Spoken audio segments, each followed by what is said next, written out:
Hello and welcome to the Gonzo Film Reviews podcast, a podcast where we discuss trending movies and games, both past and present. I'm joined here today by my co-host Rango. How are you doing today? Living the dream. That's good to hear. And um, people are probably wondering why we didn't put a intro song before, before or after, because there won't be any after this either. The music, how we had in the first episode. And the reason for that is we're just making sure that we can distribute it out to all platforms. Um, Yeah, Anchor is wonderful. Spotify is wonderful. They never lie and they never mislead on anything at all, ever. Um, yeah, that said, yeah, they yeah, did well, not well lie to said. me. They did not lie to me about the length of time that the music would run for at the beginning and end, and they totally did not lie to me about the fade in and fade out, blending with the words in the beginning of our episode, the intro. And I fully endorse using them. And I cannot tell anyone with a clear conscience to not put music into their podcast if they use Anchor, because if they do put music in, then it will be only available on Spotify. So I cannot tell anyone with a clear conscience to put their podcast on every platform. I can only tell them that Spotify and Anchor never lie, and the music always works perfectly. All right. Well, now that we have that established, uh, so what? Today we'll be covering. Well, I'll be reviewing the game Sifu that came out in February, and what Rango here will be reviewing. Come on. Mike Mills, As a spectacular film from 2021. yeah, well, I myself haven't had the pleasure of seeing it yet. I've been a little busy um, for for quite some time. It's been a really crazy like year and a half for me. But we also have our always look forward to little philosophy section at the end here. Got a little bit of a special one, I guess. Um, Oh yeah. But we could say that this philosophy section, you could say that this one slaps. oh boy. Okay. Well, a little preview there. So I'll be kicking it off anyway. Speaking of slaps, there's a lot of those in Kung Fu. I should And hope so. yeah, and so I will be reviewing the game Sifu, which I myself have. Oh, I've played through it so many times now. I should be ashamed of how many times I've gone through this game, but I'm not. It was such a great time. Um, So replayability is probably one of its biggest strengths. oh my gosh, yes. I'm telling you, I have the number of times I have gone through and beaten this game are in the double digits at least. Like I couldn't put it down for forever after I got it. Well, that's awesome. Oh yeah, I'm pretty sure some of my friends are fairly mad at me for playing it so much. It's a single player game, so I haven't been able to join them on like Apex Legends or anything like that recently, which they like to play ranked. I can't get competitive like that, but I'm always down for a challenging game.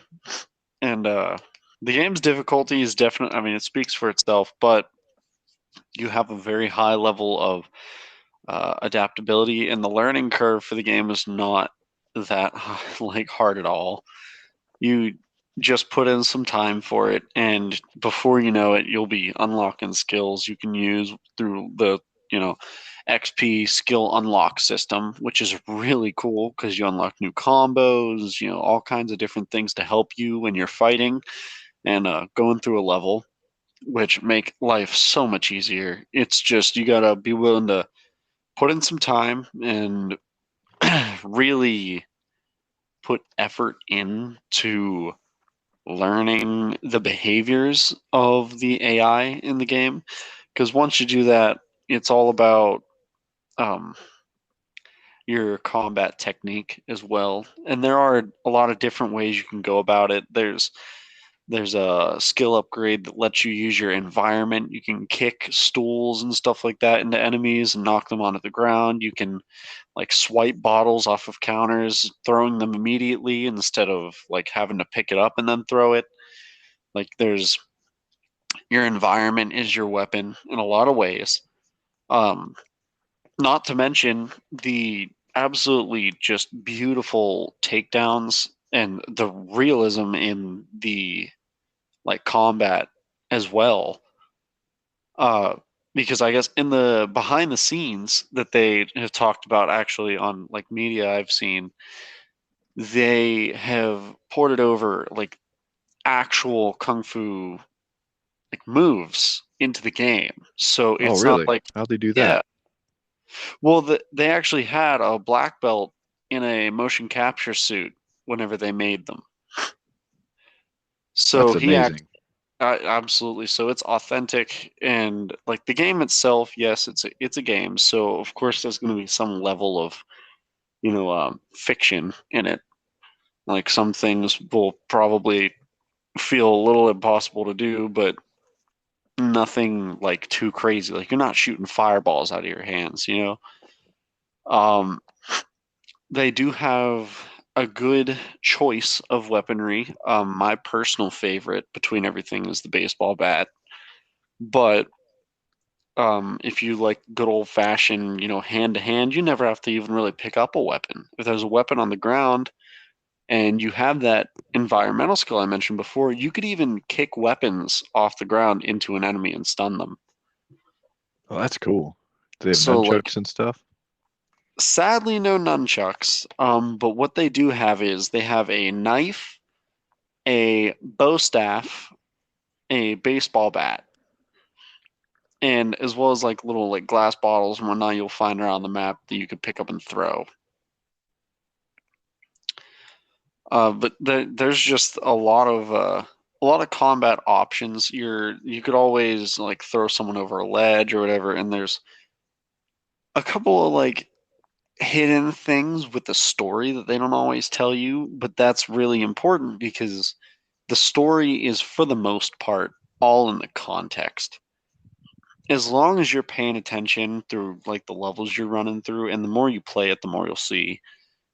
It just the story itself, the more information you gather, the more the characters interest you and make you ask questions. And the more you question their motives, why they did what they did, why you might even still be doing what you're doing. Because who knows, you might agree with why they did what they did, which I can't talk about it because I don't want to spoil it, but the story is just it's really good, even though it's like for a speedrunner, obviously it's like a really short game. But given that it only has 5 levels, for them to have such a like a good like grasping story to it just makes it such a interesting and good experience for you to go through.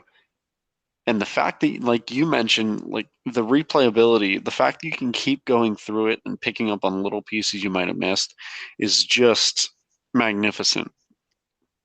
It sounds like the antagonists are very complex and interesting, and also sounds like this is the kind of game that doesn't rely on cutscenes to drive all of its story aspects, and then the gameplay itself is kind of disconnected from those in a strange way. Because I've played games where the cutscenes almost seem like they were for an entirely different game based on what was going on in the gameplay itself. No, yeah, the cutscenes and the actual gameplay are very, attached. They have a lot to do with each other. Because you actually have choices whenever it comes down to it you could make. You have dialogue options as well. When you're clearing levels, there's circumstances, and depending on the dialogue choice you choose, you could add to your detective board. You could find information, evidence, stuff like that. That when you go back to like, let's call it like the safe house. Let's call it the safe house, right? When you go back to it, there's a actual like bulletin board that you have pieces of evidence and papers and stuff like that that you can gather. That it's called the detective board, of course, where everything is attached, and you piece together the whole story as you play the game. So going through the levels, you actually have to go out of your way to gather information to fill out the detective board. So it's kind of like a detective thriller Yeah. with And action. well, it's eventually you'll realize like I had to figure it out on like my third playthrough, and I only found this out because I saw it on my TikTok, believe it or not. But you could actually choose to, because the whole point of the game at first, you really feel the anger of your character, and you're like, okay, I'm gonna hunt these people down. I'm gonna find out why they did it, and I'm gonna kill them. John Wick. Exactly. But you actually have the choice to spare them. Mm, You kind of like do, and there Dishonored. exactly, and there's actually different endings. There are different endings to the game depending on your choices. That's something that's lacking in a lot of modern video games, I think. There used to be a lot more multiple choice endings than there are now. No, definitely. Everything's a lot more railroaded now, and maybe it's for some games it might be better that way, but for this one it just thrives. Okay, so BioShock, for example, kind of the whole point of its theme was to show you how little choice you had. So that was actually a good example of the railroading. And then this one is kind of like a tree. So, it shows you can choose which branch to leap onto. And I mean, it just sounds like a lot of fun. No, absolutely. I encourage anybody to play it. And with all of that said, I uh I have to give this a two thumbs up on my rating for it because it is a spectacular game. It will challenge you, it will aggravate you, much like I said for Elden Ring, but this is a different kind of challenge because with Sifu, thankfully, there's a lot more ways you can kind of weasel through it and overcome the obstacles if you really um, can't adjust very well. So there's a lot of options you really have. There's different ways you can go about it, and really, there's a lot of ways to outsmart the AI itself to kind of give you a leg up. That's very cool. And I Uh, find it fascinating that this is your second straight two thumbs up, but it's for a completely different reason and it's for a completely different type of game. Absolutely. Well, I kind of figured coming into 2022 that this is going to be a huge year for games. I mean, Dying Light 2, Sifu, Elden Ring now. Like there's so many things to look forward to now, especially Tiny Tina's Wonderland just came out. I've been playing that nonstop. And I Um, must tell everyone, stay tuned to this podcast for the Lego Star Wars Skywalker Saga review coming up in a right. couple weeks. That's going to be a fun one. Oh man, the Lego games never cease to amuse. True. Um, so with that, uh, that's about all I can really say for Sifu for now, unless I can keep talking about it. Let's be honest, but I want to give you your your time to shine as well. Um, after a bit of our break for our sponsor. And so moving on, the film that I chose to review this week was something I saw last December. It was the film Come On by Mike Mills. And it was incredible. It was one of the best films of 2021, if not the best one. I'm Another shocked it Joaquin didn't Phoenix receive any movie. nominations. That's another Joaquin Phoenix movie. Yeah, yeah, he was in it. He played Uncle Johnny, and he was Woody Norman's uncle in this film, and Ah, okay. they had a very, very fun dynamic. Well, I haven't seen it myself, but I did take it upon myself to watch the trailer, like the official trailer, and it looks like a really great film.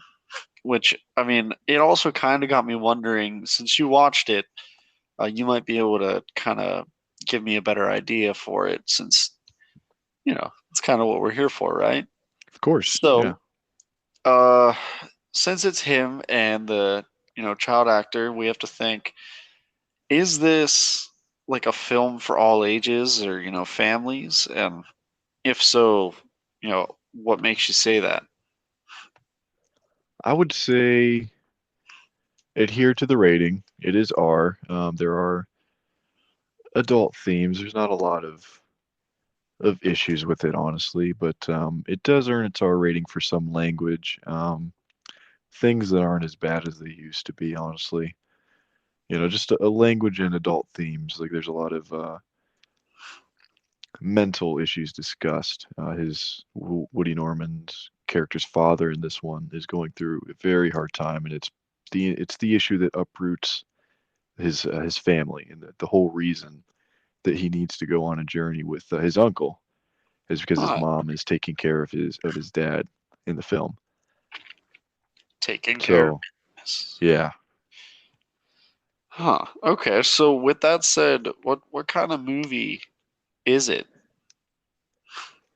I would say it's the most beautiful existential crisis put to cinema. That's Huh. saying a lot, but it really feels that way. It's a movie of pure emotions kind of exploding in different spots and with different veracity. Some are big, some are small, but So would you call it a drama? I would call it a comedy with some serious elements in it. It was very funny, and it's Huh. so charming and cute and hilarious at times that even though there are things going on that are tough and everybody deals with different things, it's very hopeful. And um, he plays a podcaster in the film where his job is to go around the country and interview kids from different towns, cities, and states from different walks of life. And a lot of those kids' answers were very, hopeful, actually. One of his big questions he would ask all of them was, what do you see, happening in the future? Do you think it'll be better or worse? And most of them said better. Most of them had hope for the future, which is something that a lot of, it's lost a lot these days often, I think. There's a lot of cynicism, especially with You know, online discourse, and there's a lot of nihilism, and we're all going through our own existential crisis, you know, always every day. So, ending. But it's always a good thing to have that, that little spark of hope for the future anyway. yeah, So with, you said there's a lot of emotion conveyed then, like bursting emotion through the movie. That would kind of require a certain level of acting. Do you think that was met? Do you think that translated across the way it was supposed to with the it acting? surpassed my hopes because usually with child actors, um, maybe it's just me, but I find myself getting annoyed quite often when I watch a movie with lots of young child actors. I mean, it's just a personal thing, but they seem usually to just kind of come across as annoying or, and I do understand that they haven't had the full, I guess the word is, advantage of aging, of Experience? experience, of Yeah. developing real acting chops. But Woody Norman completely blew me away. He was open, completely open, and he was Wow. funny. He was like he was scared. He was curious. He was excited, and he was sad, happy. He was So you just feel all that was conveyed properly then? yeah. He seemed so real, and they all seemed so real, but he seemed so weird and real. He seemed like a kid that I would have known. Not a common kid, but Huh. a very sensitive, smart, and emotional kid. And he's playing a 9-year-old in the film. I don't know what his age is, but he seemed like the most realistic, but at the same time, a very unique 9-year-old who's his own person. He's not just the kid, like, oh, I got to watch the kid for a few hours. It's literally he is one of the main driving forces of the film, and he is incredibly unique as a Wow. character. And I think usually he's when, around 13. I think he's around 13. yeah, he fooled me because he made me think he was 9 or 10. Wow. Well, that's awesome. That's always great to hear young talent like coming around. It kind of gives me some hope for the future. Sky's the limit for him. That's right. So what would you describe the tone of the film as then, with all the emotion, and if the acting was so spot on or even exceeding of what it was supposed to be, and went above and beyond with it? Would you describe the tone as happy? Would you describe the tone as something that we're supposed to take something away from? With the tone, I don't have the proper word for it. I don't have, melancholy or whatever. What I have is a phrase. I think a phrase that sums the tone of this movie up perfectly is, I know everything is fucked up, but I'm gonna find a way to laugh at it, deal with it, and express myself with an outlet. I think that is the tone of the movie, is that Wow. phrase. Well, I mean, from what I saw from the trailer, I'd say you hit that nail right on the head. Yeah, and when you watch the film in full, it really is about the pure terror that the adults feel juxtaposed with um, the knowledge that the kid has. He's not stupid. He knows that things are going on. He knows things aren't great, and he knows that there are big problems occurring. And he Oh, of just, course. it's messing him up, and he's not functioning right anymore, and he doesn't feel safe in his world anymore. So Right. The I would kid say always that, knows. The kids yeah, always know. they all brought it across in spectacular fashion. So yeah, I would say the tone is just, yeah, we live in a fucked up world, fucked up country maybe, but you can always find a way to deal with it. You can always find a way to express those emotions you have instead of bottling them up and making everything get worse for yourself and others. Wow, okay. Well, you're making me want to go see it. Yeah, you I, can. It I is mean, I, streaming now. It is I streaming probably, on all platforms. cool. Well, who knows? Maybe I'll look into that later on.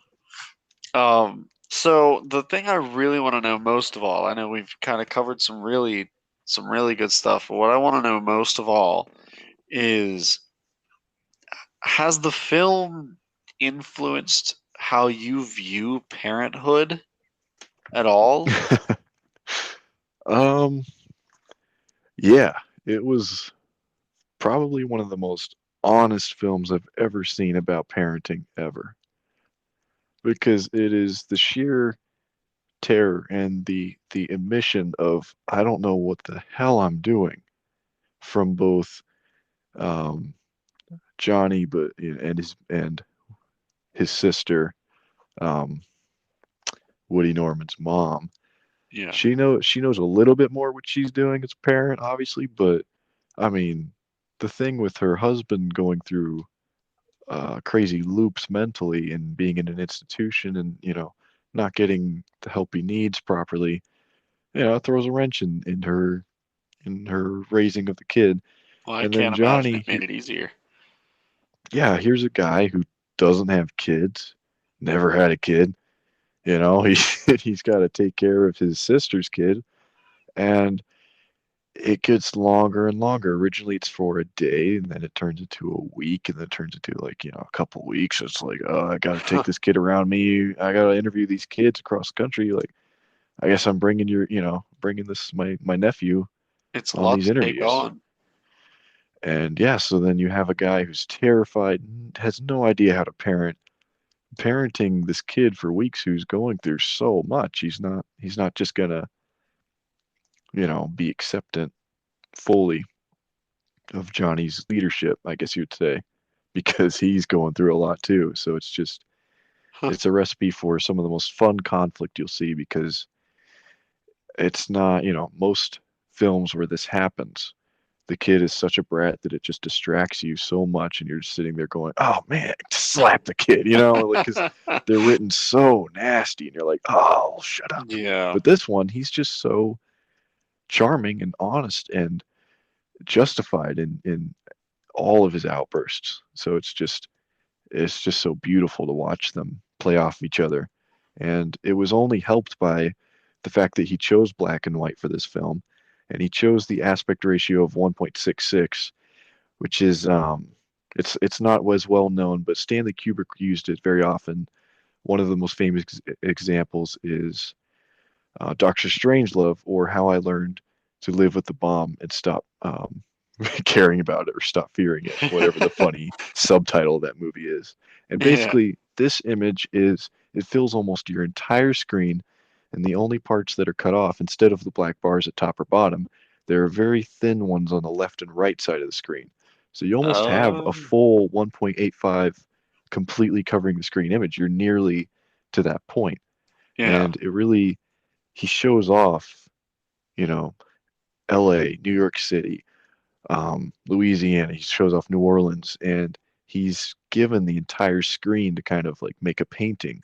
So and especially when he's in a forest or at a beach, the whole screen is just filled with beauty, and it's something you wouldn't expect from a black and white film, being able to see so much detail and just gorgeous imagery and scenery and shot Wow. composition from something that has not much color.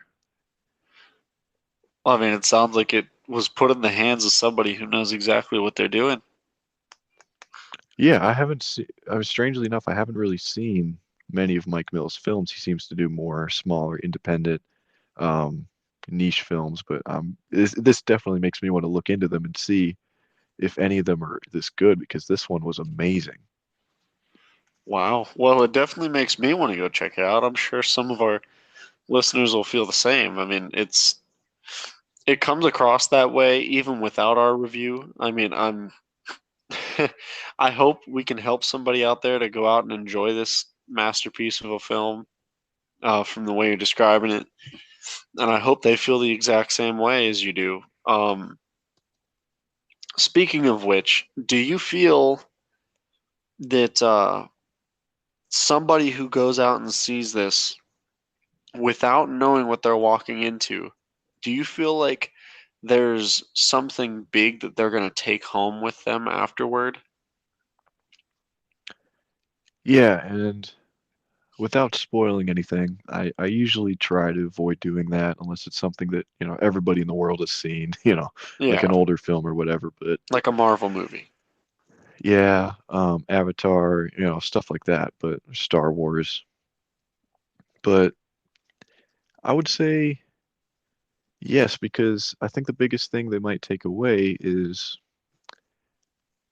how powerfully it has the potential to make you feel certain emotions compared to other films where the main goal or the main emotion is just, feel bad, feel scared, or laugh, at Yeah. you know, at the display of our jokes, not necessarily the letting you in on the humor the way that this film does, because this film doesn't have jokes where they turn and wink at the camera. It's more like they let you in on the ticks that all these characters have, and then it they throw them in a paper bag, and you see those ticks play out, and those character traits play out and clash with each other, and you're in on the joke, and you laugh, and it's just you'll feel a whole bunch of different emotions. It really is a roller coaster, but not in the popcorn action sense. And Right. so if anybody did just kind of pull this movie up, stream it, or go if they did go see it in the theater last year, I suspect they felt, more than what they do watching most other films. So you're saying it's kind of like a bit more of a personal experience it gives the viewer? Yeah, personal, emotional experience.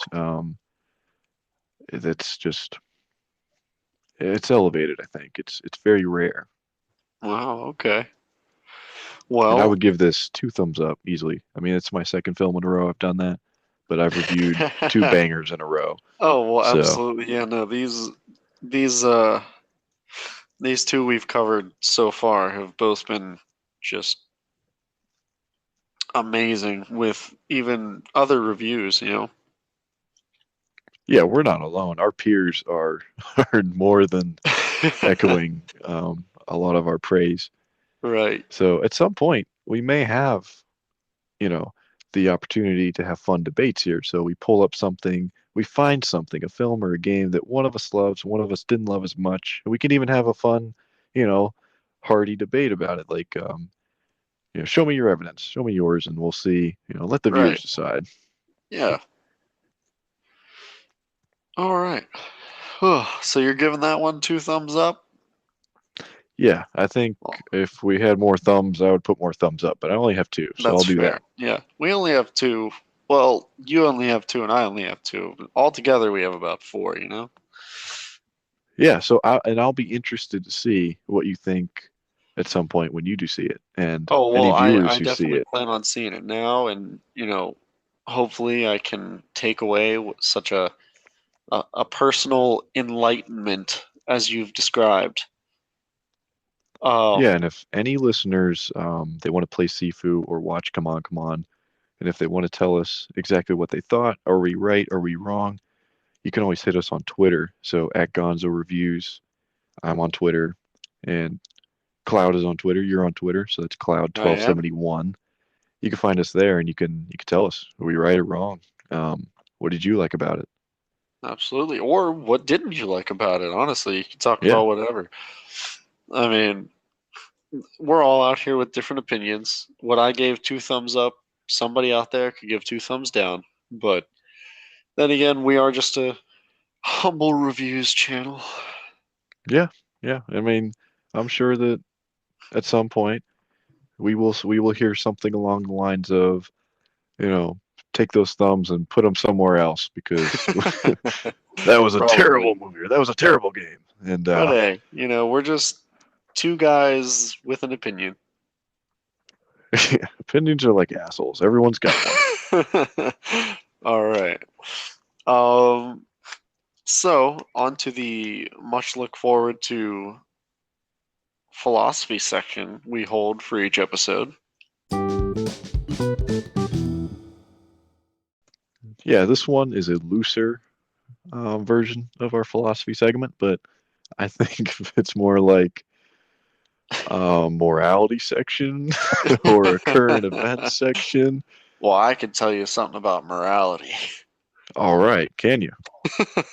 It's going to be a real quick one this week, but I'm telling you what, I All right. feel that the right thing to do. I understand where they're coming from, but I feel like from from a morality type of expectation I have here, I feel like Chick-fil-A should be open on Sundays. You know what? Get The this man an Lord's Oscar because this was spitting facts. the Lord's fries should be available 7 days a week. I'm just On the Lord's Day, why can't you get the Lord's waffle fries? saying. It's That's wrong. what I'm saying.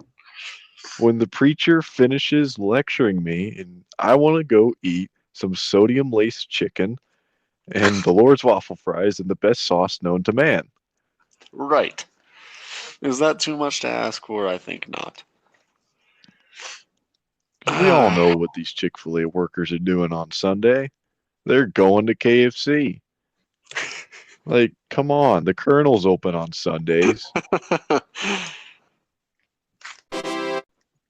uh, so that was my extremely short little section, but um, that's that was my big topic. I hope you all enjoyed that. You know what? That should be a poll on our Twitter. Should Chick-fil-A be open on Sundays? Yes, yes, or What are your yes. thoughts? um, so, but I hear you over there have something pretty interesting for this section. I do. I do. I think there's an elephant in the room.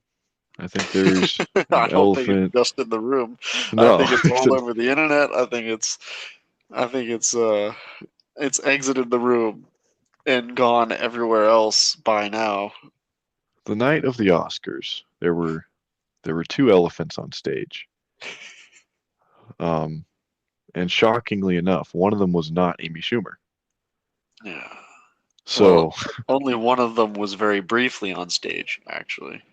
yeah, so for full context, I guess we should be fair here because we are a fair and balanced network and we report, you decide. So, Right. let's just put that out there. So the full context here, um, since everybody knows what happened anyway, If Chris they Rock don't was by now, I doing yeah, he was doing a little stand up. He was poking some fun at Hollywood. And this is less than 2 full years after Ricky Gervais went up on the Golden Globes and absolutely eviscerated the richest, most privileged people in our country. yeah. They were ashes. They were piles of ash. His eyes were glowing red. And then he said, "You know what? This is the last time. I don't care." He said 12 times throughout his speech, "I don't care." So you would think the comedians were a little safe these days, but apparently not. No. Chris Rock, he said, that Jada Pinkett Smith, he said, "I can't wait for G.I. Jane G.I. 2," Jane too. because he was referencing the fact that, she had a shaved head and the actress in G.I. Jane had a shaved head and she looks stunning, by the It way. was it was a Nobody simple has joke. nobody has Absolutely. a Well, I bad mean, thing to say about G.I. Jane, except for no. maybe its plot, but she looks fantastic in that movie. Yeah. And Jada Pinkett, she is on video as saying, "I don't give a damn about what people think about my shaved head." She has said that on video. And so I don't think, Chris Rock has said through friends he had no idea that she's going through a condition that actually causes the hair loss. He thought she just shaved it for a role or made it a lifestyle, like not a lifestyle, but a Decision. wardrobe choice. Yeah. So he gave that joke, It and didn't Jada age well. cringed. Yeah, Jada cringed. Will laughed, and then a few seconds later, when Chris Rock was about to move on, it seems that Will Smith either saw Jada's reaction or Or she she said said something something to him to him.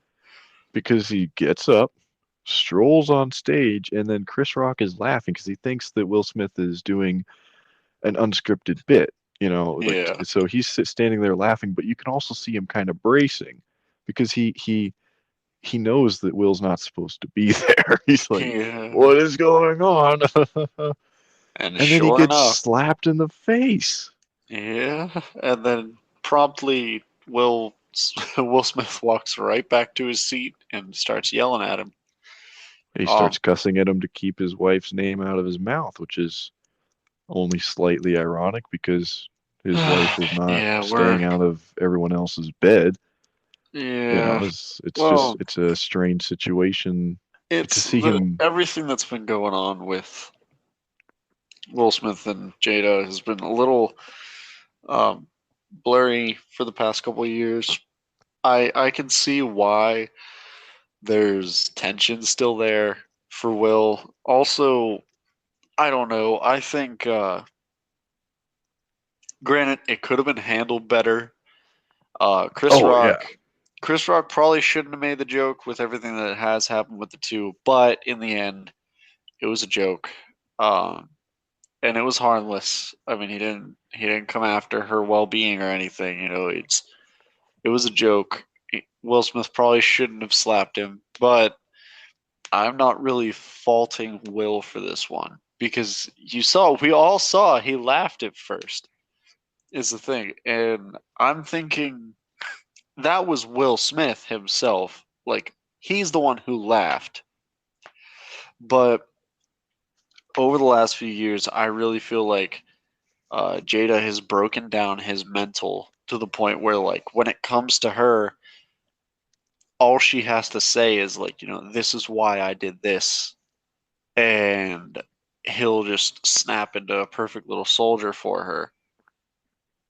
which is strange because some years ago he said, "I'm retiring from making you happy," because they had a split and they seemed to, they got back together, but it's Yeah. just, yeah, it's a very But now strange. he's trying to be her white knight, which personally I think he isn't really in control of things when it comes to her anymore. Simply because she has kind of destroyed his mental image of himself and who he wants to be when she's involved. Because again, he was laughing with everybody else when Chris Rock made the joke. And it was only when the camera panned off that, and we couldn't see what was going on. It showed Jada's face for a split second,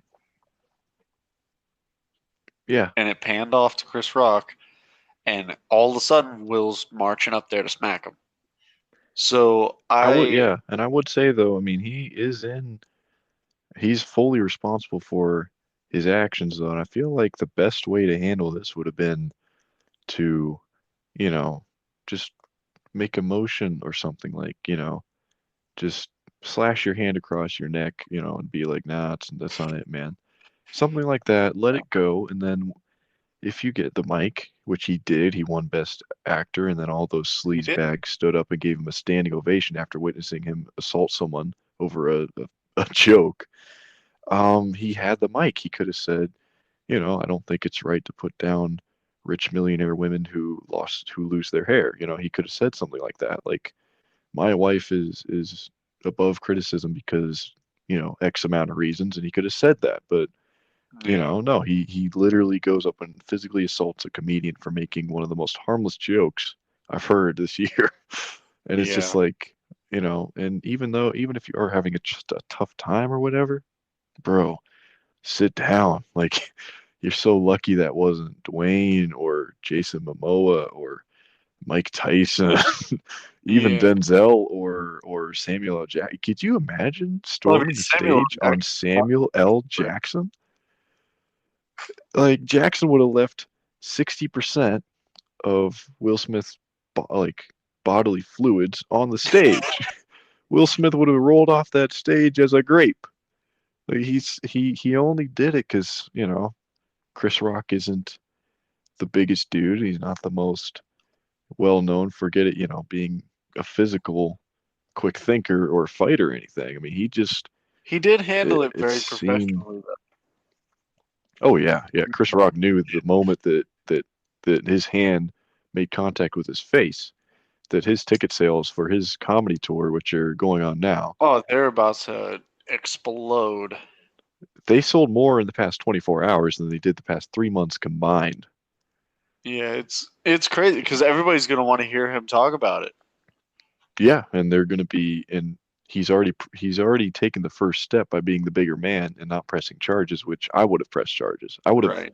I would have punched back and pressed charges. So there would have Well, I been. believe that Chris Rock even stated that he's not pressing charges because he felt he deserved it.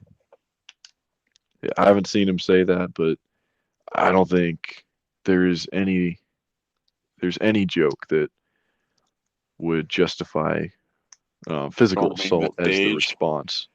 Yeah. And even if you're not joking, even if you say something mean, still, no, like, saying At something mean to least, someone is not a in crime. front of a live audience. Even in a back alley, if Chris Rock had literally Yeah. said to Jada, "You're an ugly bitch," it still doesn't give Will the right to hit him.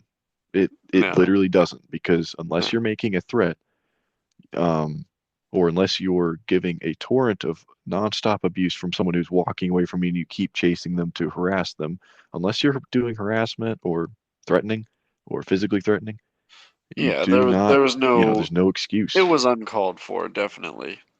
And it was seemed unhinged and insane, and you could tell by his speech that he's out of his mind, or at least he's acting, pretending to be, because I he don't seemed know. really happy partying after the ceremonies were over. He was dancing and singing with his shiny trophy, because that's really all these people care about is, I am the best. I am being adored right now. So even if I commit a crime on stage, I still get to go up there, be adored, and have people feeling sorry for me. And I'll wipe my tears with my millions of dollars. It's just, I feel so bad for you, buddy. You're going through it. You're not the guy who just got smacked, for making a really light joke. You're the guy who did it, and you're getting a bunch of sympathy. That's crazy to me.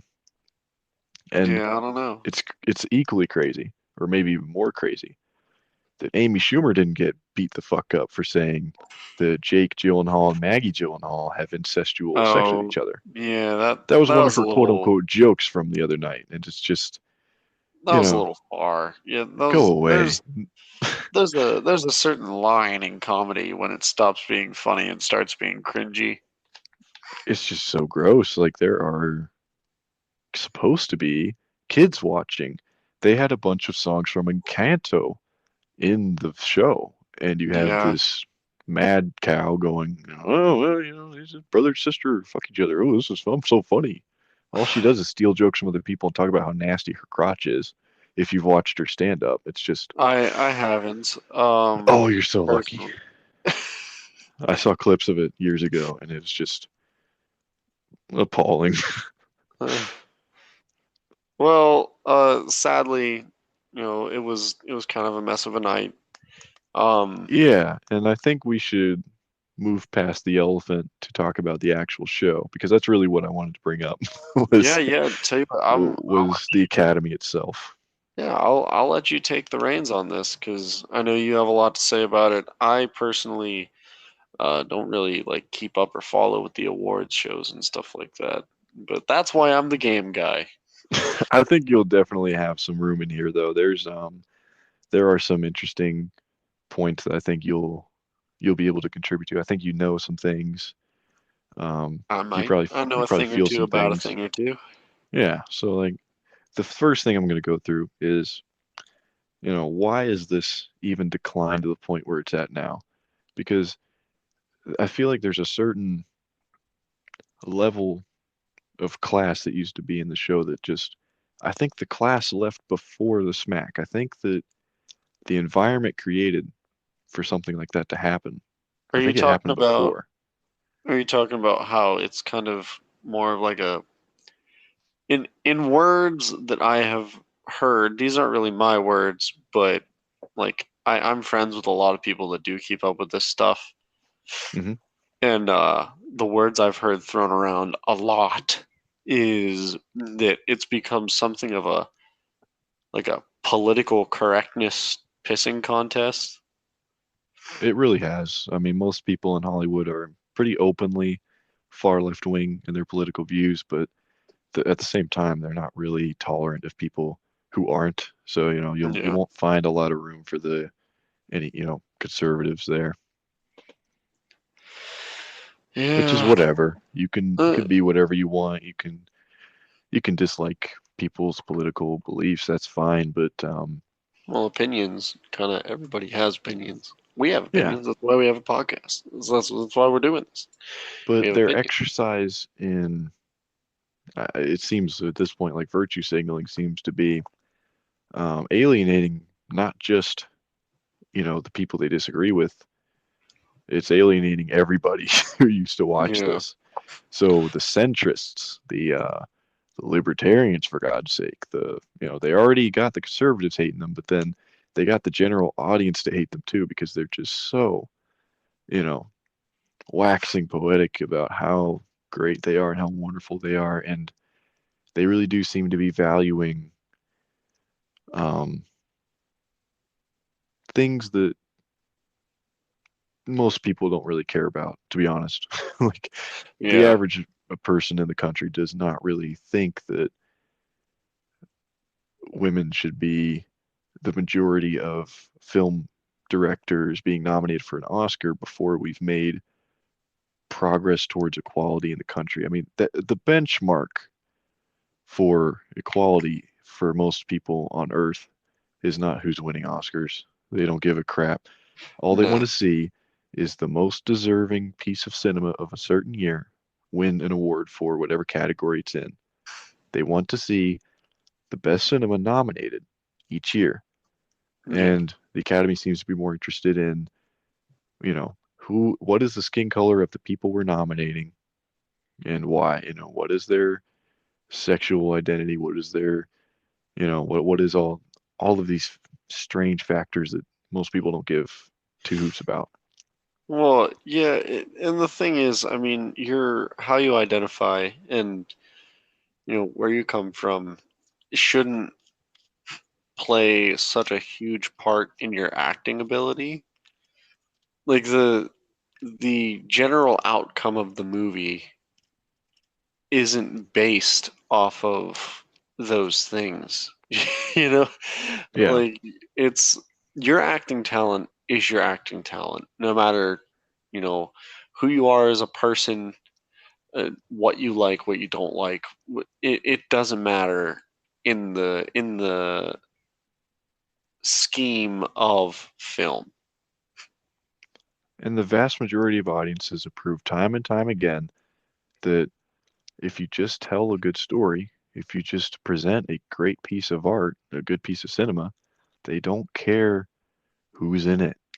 They don't Yeah, care if it's 50% male, 50% female. They don't care if you're black or whatever. They do not care. If it's great, they will love it. If it's trash, they will, you know, dislike it. that Or there's yeah, many people who love watching crappy movies just to laugh at, the dumpster fire.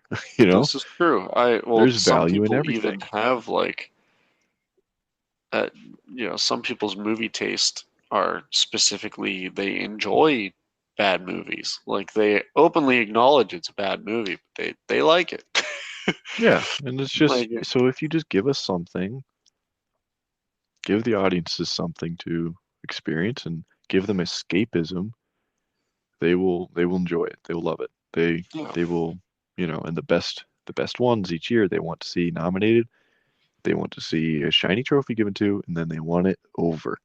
They don't care about what Will Smith or Amy Schumer or Will Ferrell's politics are. They don't want these people to lecture them about anything at all.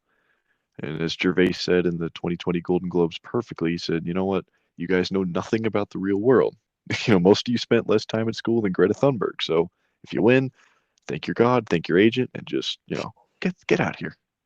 yeah, You don't have to lecture us about climate change, about, eating cows or whatever it is you want. You can do that elsewhere. You can start a GoFundMe.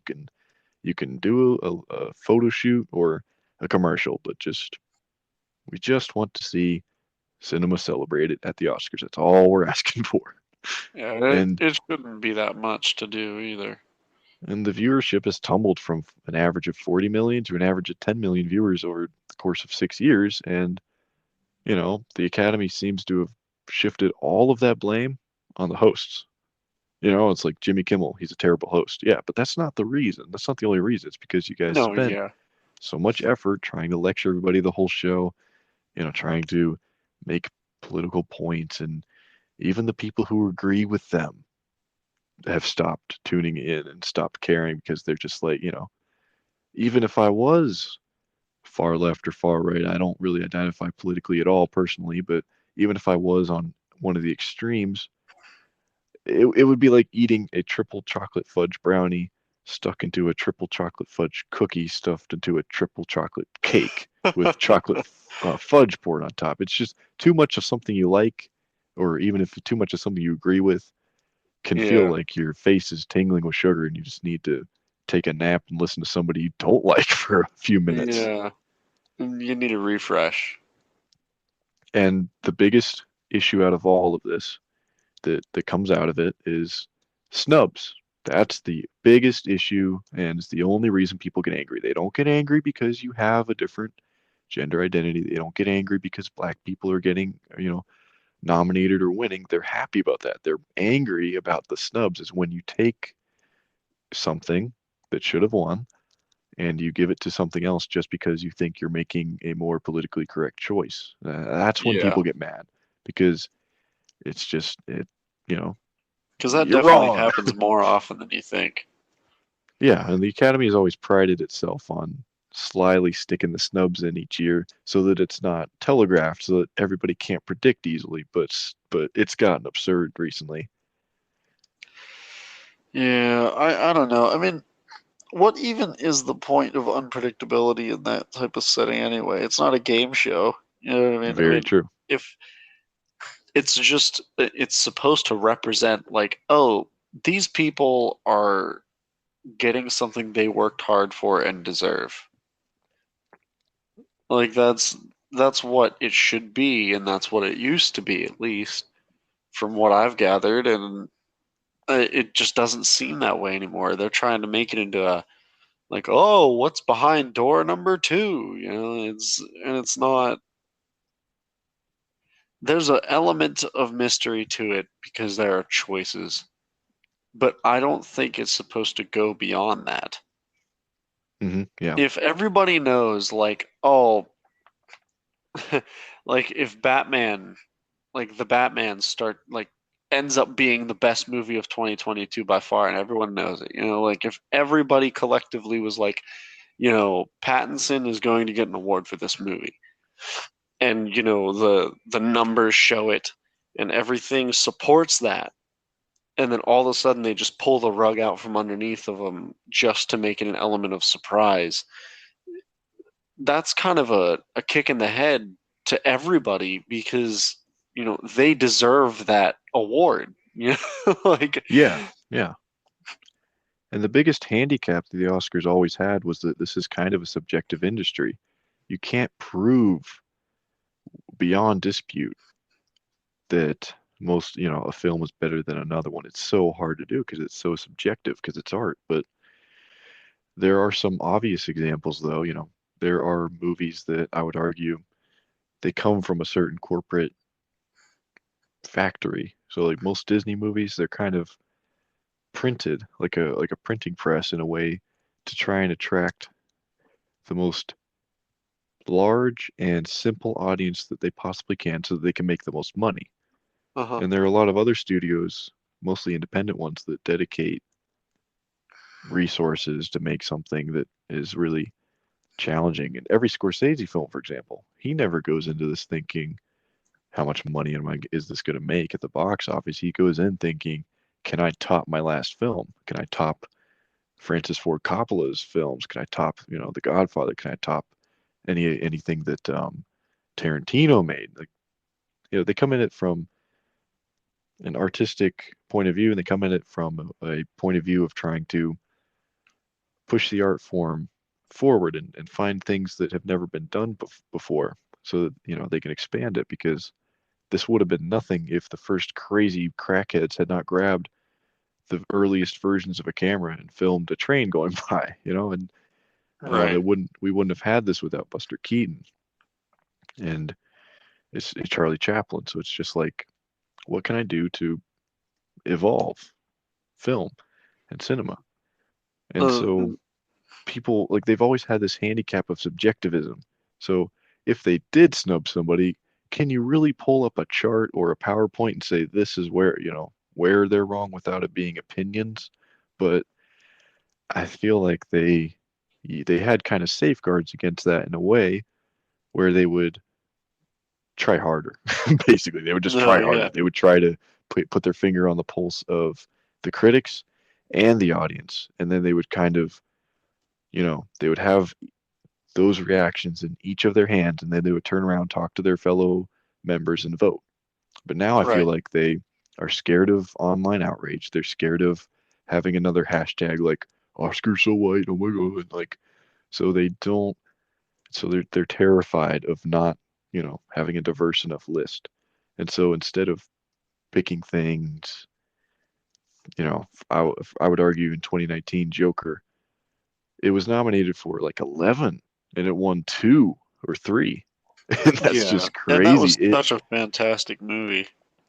The cinematography should have won if it didn't. The hair and makeup should have won if it didn't.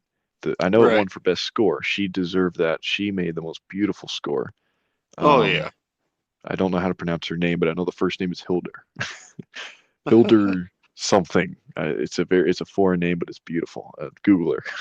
Google the Joker soundtrack, because she did pretty much the whole thing with like cellos and a couple violins and clarinets. I think she had a very small but beautiful arrangement. And Yeah. Joaquin Phoenix won Best Actor. But aside from that, they left like 9, 10 awards on the table that some of those should have gone to it. But No, I think definitely. they were scared of the slight polarization of its reception by critics because a lot of, you know, critics misinterpreted the film. They thought it was like an incel anthem or something, when the whole point of it was, you know, mental illness in a really, really shitty society. Like Gotham City is always the worst city you can imagine. No, So yeah. that's the whole point. That's the whole point of it, was just make a very clever, darkly hilarious movie about a mentally ill, you know, crazy guy in a society that just pokes him all the time, just makes things worse. Yeah, So it's just keep like, sending him further. but the greatest thing that film did, and I guess I'll review this at some point. The greatest thing the film did was to make the viewer confuse the viewer about what is reality and what isn't, what is real and what is not. And that was the greatest achievement of it, and that was the whole point of it. It wasn't incels, it wasn't, oh, we're, you know, incels uprising. That had nothing to do with the theme or the point of the movie. It was all about what is real and what is not, and can I make someone laugh at something that's kind of darkly humorous. Right. But And they it snubbed it. really They really challenges snubbed it. you to it challenges you to look at things differently too. It really does. And I'm going It's like, to, would you react the same way as he did to the things that were happening to him if it were to you? You know, it's and a lot of people I can almost guarantee would say yes. You know, he was kind of forced into that situation where, and it just kept getting worse for him. yeah. And then the the Oscars that year, the best original screenplay went to Parasite. I haven't seen Parasite. I don't know if that's, I haven't either. but I heavily suspect Joker could have won that one. Well, I But mean, it was done very well, and I know a lot of people that would argue the same thing. yeah, and then there's best production design. I'm shocked that one didn't go to Joker. Once Upon a Time in Hollywood won, and it was good. It was cool, but it's just crazy to me how you made such an incredible Gotham City on a $50 million budget. That's tiny these days, Yeah, yeah, it's and you not a lost. lot of room to work with. They didn't even win best costume design. That went to Little Women, a remake. Huh. You know, it's just stuff like this. It's not a big deal. It doesn't matter. It doesn't hurt anybody, but they act like these things hurt people or shape their life, or, you know, people will be people will die if they don't see, you know, us represent this on our award show. And it's like, you know, just give it to the one that won. If I win a race, I don't want you to turn around and give the trophy to the second place guy just because you're like, oh, he doesn't have one yet. You know, All right. you snubbed Leonardo DiCaprio for 20 years, and now you gave him a couple just to make him feel better. Like, oh, The Revenant, yeah, here you go, Yeah. because you pretended to fight a bear, so here you go. Even Like, though why The didn't you give it Revenant to did him for? terrible. Yeah, why didn't you give it to him for Gilbert Grape? Why didn't you give it to him for Wolf of Wall Street? He, the Wolf best of work Wall he ever Street did. was crazy. That was the best acting he's ever done, and I don't think he'll ever top it. Right. And they didn't give him the Oscar.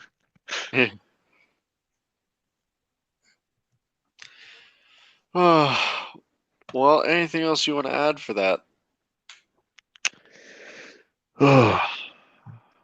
I feel like my rant is ranted. You I know, feel like I survived I unscathed as well. yeah, You know, yeah.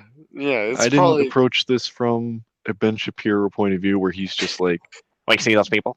It's the Oscars, and yeah, they're all horrible. Oh my god, they all suck. They're dreadful. And like because they're left wing. I'm like, no, I don't care. I I don't enjoy care your enough Ben about. Shapiro. I might do more later, but yeah, I don't care enough about politics at all. I mean, I'd much rather read Socrates or, you know, than to read whatever these they're all owned by special interest groups and donors and corporations anyway. Yeah. Like I just we know all this. there's Well, money I in our mean, politics, so it's going to be corrupt. So it's just I don't care enough to pick a side and go to war. It's not worth it to well, me. it's a good thing that we don't really cover that kind of stuff. This is more like a special occasion for recent events. Yeah, and But it's just kind of a hint to the future for our listeners yeah, to know that I don't take stock in what these award shows say. If a film's the best film, I'm gonna say it. And I'm gonna yeah, that's my Oscar winner right our there. our opinions are our opinions, and Yeah. that's what they are. Nothing more, nothing less. Just Yeah. You guys what can we have your think. opinions. I'll have mine. But hey, if we can somehow sway you to check something out and you enjoy it, then that's a win for everybody. So, Absolutely. restating again, if you guys enjoyed anything you might have heard about anything we covered, uh, I know it was kind of a lot there in the end. Not really anything we could really point you toward for the Oscars, but I know everybody's kind of keeping up with what's been happening since then. I'd like to think. I mean, I didn't really watch it, but even I'm keeping up with what's going on now. But if Yeah, I you're didn't watch still the award show interested, live. But I think we all saw the clips. yeah, we I did not have it on it's live. everywhere. It's everywhere. But if, anybody who checked this out finds anything interesting about Come On or Sifu, then I'd say definitely check it out. If you like it, you know, tweet to us on Twitter. We have again at reviews Gonzo and at Cloud 1271. Tell us what you thought of either of them, whether you liked it or you didn't. Um, Either way, if we could sway you over to check it out, if it's a good outcome from it, then awesome. That's what we're here for. Um, so, with that said, thank you all for listening. This has been the Gonzo Film Reviews Podcast. And again, you can find us on Twitter at ReviewsGonzo and at Cloud1271. If you enjoyed this podcast, make sure you save us to your podcast list so you're notified when our next weekly episode is posted. And if you can, share this with your friends. Yeah, I hope you guys all enjoyed and tune in next week.